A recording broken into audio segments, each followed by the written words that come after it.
The inability of Nigerian agriculture to provide adequate food in quantity and quality to feed the ever-growing population has resulted into food shortages, undernourishment, malnutrition, starvation, hunger, and ill health. Many commercial urban farms operate in a way totally alien to traditional agriculture setups. One example of a prolific farm is a soilless farm lab in Abeokuta, the Ogun State capital. What this is doing is, number one, with this our method of farming, we are able to produce all year round. And one of the major fallout of climate change is the fact that there is unpredictability when it comes to planting and harvest seasons. But with this, we are able to grow all year round. Now, it's important to also add that hydroponics or soilless farming is not there to solve. Rather, it is there to adapt. One. Number two, soilless farming is not contributing to increasing the impact of climate change.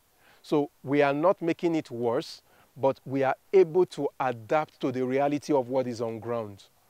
That is our role as it relates to climate change. So now, this is important because when you look at agriculture traditionally, this is one of the major, is one of the highest, what's the word now? Contributing factor when it comes to climate change.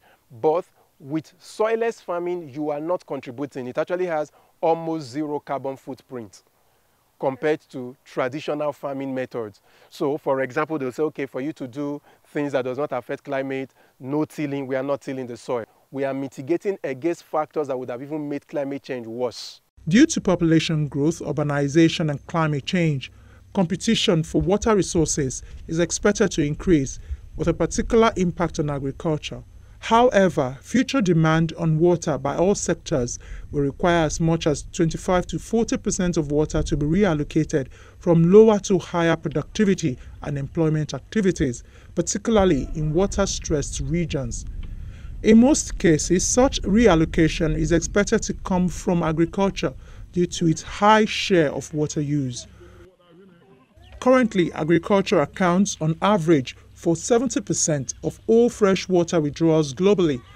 The World Bank says hydroponic farming has strong potential to mitigate the threats these issues pose to our agricultural system.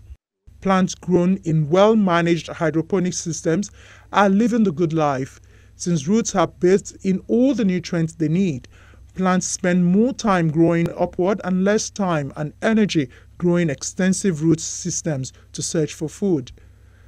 Growth rates vary based on the type of system and quality of care, but hydroplants can mature up to 25% more quickly than the same plants grown in soil with increased crop yield. And it is believed that hydroponic farming has the potential to provide fresh, local food for areas with extreme drought and low soil quality, such as in sub-Saharan Africa, where access to leafy green vegetables is often limited. Samson, who is daily living this reality, agrees. When I realized there were too many things wrong with the soil, like it's not just about one thing, it was about a lot of things. So how much rainfall, how much sun, the changing climate, all of that has a role to play in the soil texture, porosity, the kind of diseases that are embedded, the new ones that would come in as the climate change, the disease change, and all of that. These were a lot. Again, I did not have an agric background. What was the quickest way out? Is there a way for me to do this without having to depend on the soil? Is there a way for me to do this by having a bit of control over the biotic and abiotic factors?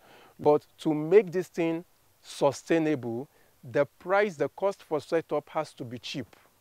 And the only way it can be cheap is by reducing the things we need to import.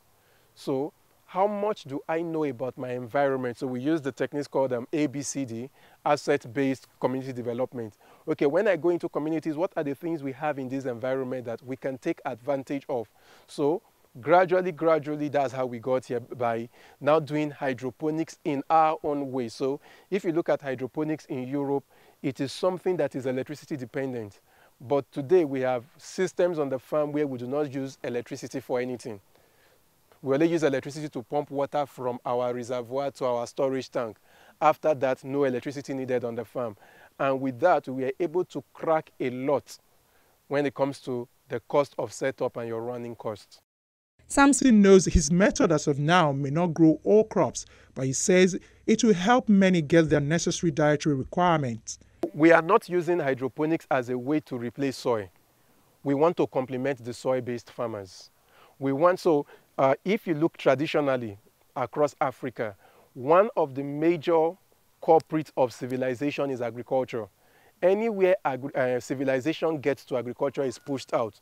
So this allows us to have beautiful farms that can work in mega cities, which is what we are trying to do. Now, in taking these farms to the mega cities, we are also able to grow things like our veggies closer to those who need it, so that those in soil can focus on plants that will take longer time and not worry about these short-term plants. In a backyard in Zimbabwe's capital, Harare, a 50-year-old mother of two is using hydroponics to grow vegetables for some of Harare's top restaurants, defying drought and an economic crisis that have left millions needing food aid. Benenjia Mukarati, whose day job is accountancy, always had a passion for farming, but no land on which to plant. Just over 2 years ago, she did a web search on how to grow vegetables on the deck of her Harare house, importing a small hydroponic system from Cape Town for $900 that enables plants to grow soluble nutrients from water. She now works in a 46-square-meter greenhouse where water flows in a maze of pipes decked with plants. Hydroponics farming saves water, and I really enjoy it because I don't have to worry about the water. I don't have water here, so I have to buy water, but because it's hydroponics, I'm saving water by 90%. The other reason why I opted for hydroponics farming is the growth rate of hydroponics. It's faster, and then I can harvest even much faster than the soil-based farming. Her immediate desire was for fresh vegetables for the family as the country's economic fortunes deteriorated and grocery store prices spiraled. But she quickly realized her pastime could be a profitable venture.